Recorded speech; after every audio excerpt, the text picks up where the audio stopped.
বিশ্বকাপে ব্রাজিলের সবচেয়ে বড় প্রশ্ন এখন একটাই, নেইমার কবে ফিরবেন। মাঠে ফেরার অপেক্ষা যখন দীর্ঘ হচ্ছে, ঠিক তখনই ব্যক্তিগত জীবনে বড় সুখবর দিলেন এই ব্রাজিলিয়ান তারকা। পঞ্চম সন্তানের বাবা হতে যাচ্ছেন নেইমার। তবে পরিবারের নতুন অতিথির খবর এলেও চোটের কারণে তার বিশ্বকাপ যাত্রা এখনও অনিশ্চয়তার মধ্যেই রয়ে গেছে।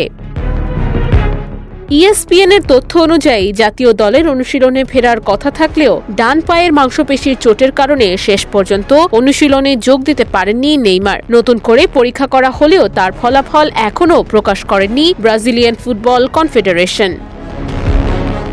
17 মে সান্তোসের হয়ে খেলতে গিয়ে চোট পান নেইমার। এরপর থেকেই মাঠের বাইরে এই তারকা ফরওয়ার্ড। চতুর্থ বিশ্বকাপ খেলতে দলের সঙ্গে যুক্ত থাকলেও এখনও ডাগ আউটেই সময় কাটছে তার। আগামী 20 জানুয়ারি হাইতির বিপক্ষে ব্রাজিলের দ্বিতীয় ম্যাচ। সে ম্যাচের আগে নেইমারের ফেরার আশা থাকলেও এখন তা নিয়ে দেখা দিয়েছে অনিশ্চয়তা।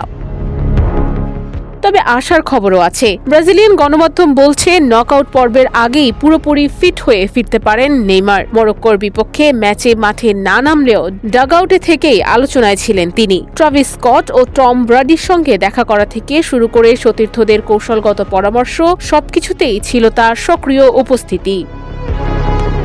একদিকে নতুন সন্তানের অপেক্ষা, অন্যদিকে বিশ্বকাপে ফেরার লড়াই। এখন ব্রাজিল ভক্তদের একটাই প্রশ্ন, নেইমারের পরবর্তী সুখবরটা কি আসবে পরিবার থেকে নাকি ফুটবল মাঠ থেকে? নুসরাত আনন্না, ডেস্ক রিপোর্ট, দৈনিক এদিন।